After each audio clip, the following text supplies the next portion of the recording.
Alright, in case you didn't know it, I originally posted this video and then pulled the video 24 hours later because the test that I did with a single battery and the charger and this tester to get the milliamp hours that are in the battery was incorrect. I want to thank Amaranth for bringing that to my attention. I did pull that video so that I could find a more valid test, and this is the repost of it. Enjoy. Hey everybody, welcome back. So recently the folks at EBL reached out to me and asked me if I would like to test their batteries and chargers.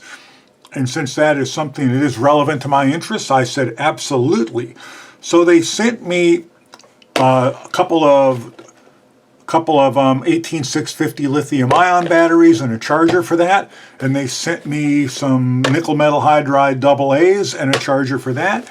And they asked me if I would do separate videos for each one, and since that's probably what I would have done anyway, I said yes. So right now, since you guys all know I've been working on my old Jeep a lot, I have been going through AA batteries like crazy and flashlights.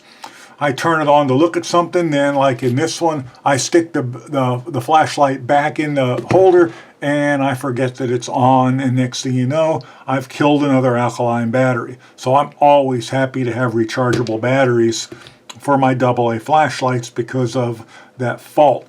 Now these are 2300 milliamp hour nickel metal hydride batteries. These are not lithium ion, and you wouldn't want really a AA size lithium ion battery because it'd be 3.6 volts. And a AA battery is only 1.2 to 1.5. So nickel metal hydride is an old technology. It's an inexpensive technology. It's environmentally friendly. It's good for high drain devices. You would not want to use it in something, you know, like an emergency radio that's a low drain device, or a flashlight you keep in a drawer for emergencies, because they do self-discharge about 1% a day. They're good for digital cameras if you're somebody who still uses a regular digital camera. I still have a couple floating around, but I haven't used them in a long time. So my thing is flashlight. So that's what I'm going to be testing them in. I'm gonna work on the old Jeep all weekend with the flashlights. I actually have about 4 of these flashlights. I bought them a while back. I got them on sale. I really like them. I use them a lot. And so I am going to charge them up, run them down a few times, give you guys an idea how well I think they work. We're going to be using the charger, by the way. Let's take a look at the charger. It's obviously got a USB cable with it, so it doesn't plug directly into a power outlet. It's going to plug into a USB brick. Power brick, which it did not come with, that's okay. We all have a gazillion of them. Looks like it's got spots for 4 batteries, has lights on it, probably red for charging, green for discharging, but we'll find that out. And yeah, looks pretty simple. So I'm also going to run one completely dead, which you probably really ought not to do, but I'm going to do it to 1, and I'm going to charge it all the way back up, and I'm going to see if it'll take 2300 milliamps to charge. So let's get to it. This is pretty annoying. I've been using this all weekend, putting the gas tank back in my Jeep, left it on a few times, left it on the ground on, put it on my belt on, because I was planning on running it dead and coming back in here and using their charger in my little USB tester there to test to see how much charge it will take, but it won't run down. So that's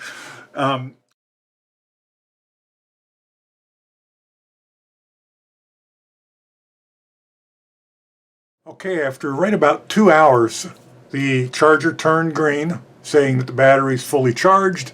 And here is what the tester is saying. Oops, I guess it's not going to focus right there, is it? How about that? There we go. Since it took about 747 milliamps to completely charge it up. Okay, it was brought to my attention by a subscriber that maybe my testing methodology to find out how many milliamps these really are, because I'm having trouble buying the 2300. Somebody says maybe that's really right, your test just sucked. So you know what? I like to learn new stuff, and I'm always willing to admit I'm wrong and try something new, and I want to be fair. So I have cobbled this setup together. Because these batteries are only fully charged 1.4 volts, and because my little tester will not run on less than 3.6 volts. I have to have some way. I can't just do a drawdown test with this with just one battery. So this little battery case here takes 4 AA batteries. They're wired in series. So at 1.4 volts, I should have something like, what, 5.6 volts with them in this. The amperage should be very close to being the same across all 4 since I'm quadrupling the voltage. And my little tester and my little load that's plugged into it should run. If we get something completely off base, then I can try charging it up again with all 4 in it using this, and if I want, I can plug this kilovolt into it and see what kind of information that gives us. But for now, let's get this set up, let's get the test started. So, can you see the green light? They're all 4 charged. I can't see the light in my camera, but they're all 4 charged, otherwise it'd be red. Let's get this started.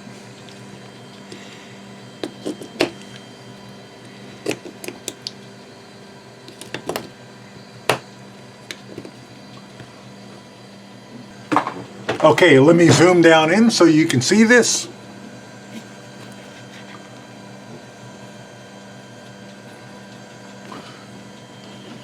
I am going to put roughly a ½ amp load on this. These wires are awful tiny and I don't really think I should be putting much more than that on it.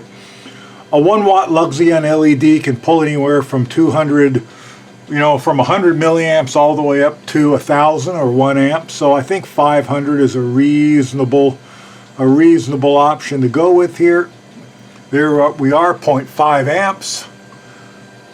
I have reset all the information on here, so it's all reading all 0. It's reading 5.59 volts. I hope that zoomed in enough you can see it. Let's zoom in a little bit. And I'm not going to, I have no idea how long this is going to take. I'm not going to spend the whole time, filming this. I'm going to start it, let you see it for a bit, then I'll come back when it's about there. 5.9, we're set to 0.5 amps. I'm going to press the start button. And there we go.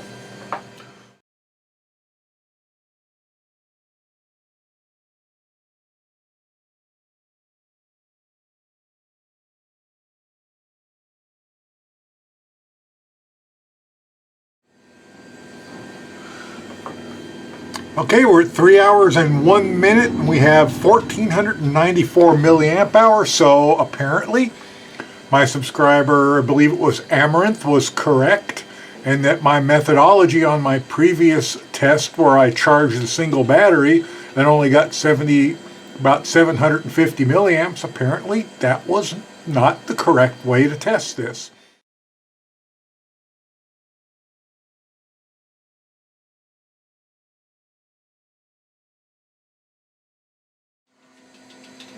Okay, so we finally dropped down to the point where it can't keep the 3.6 volts needed to keep the USB tester working.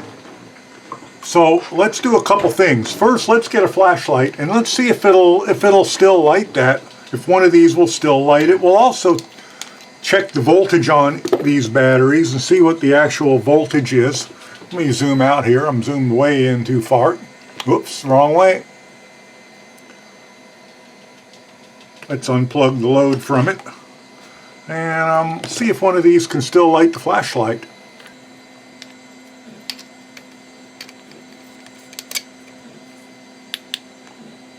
Yep, it still lights the flashlight even after being down below 1 volt per cell.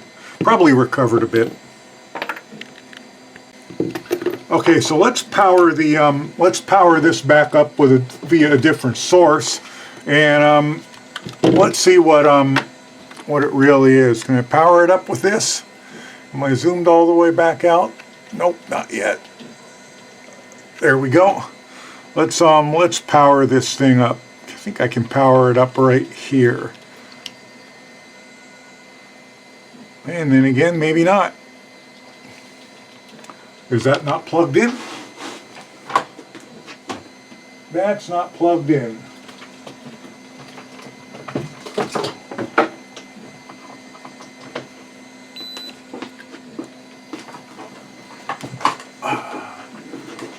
Okay, so if we take a look at this, let me zoom back down.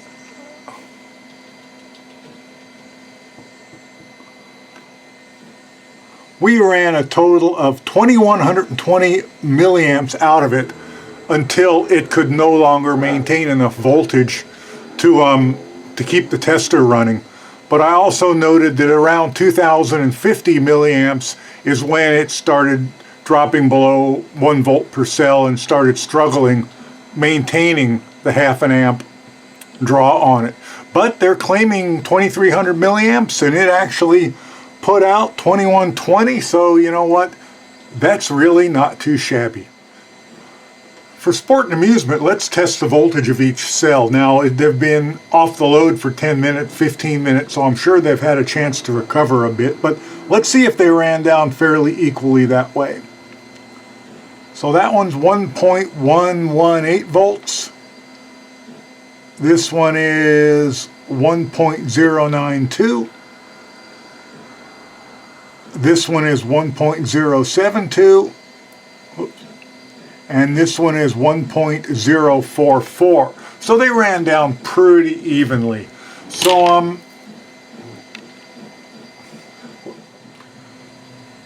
okay, so what's my conclusion of the EBL AA size nickel metal hydride batteries and the charger they come with? So with all 4 batteries wired in series, I did get over 2000 milliamps out of them before they dropped below 1 volt per cell and started having trouble holding a half an amp discharge rate. So I'm happy about that. I'm happy that I got a valid test, or what I feel is a valid test. I would have been happy with anything over 2000 milliamps, and I got that. So I was very happy with the performance of these batteries just in general use, and I'm even happier with them now that I know that they are actually close to what EBL is claiming for them. And you know what? My tests aren't scientific, none of them are. They may actually be 2300, heck, they might be 2500. I'm just happy that I got a test showing that they're close to what EBL is claiming. I like these batteries. The charger is a little on the slow side, but that's probably a good thing because it will extend the life of the batteries. But it does charge them up and it is intelligent, and I do like it. So there will be a discount code for 20% off below, as well as the link to their website. Thank you guys for watching. Thanks for putting up with me having to post a video and then pull it and then posting it again. And I will catch you guys in the next one. Bye for now.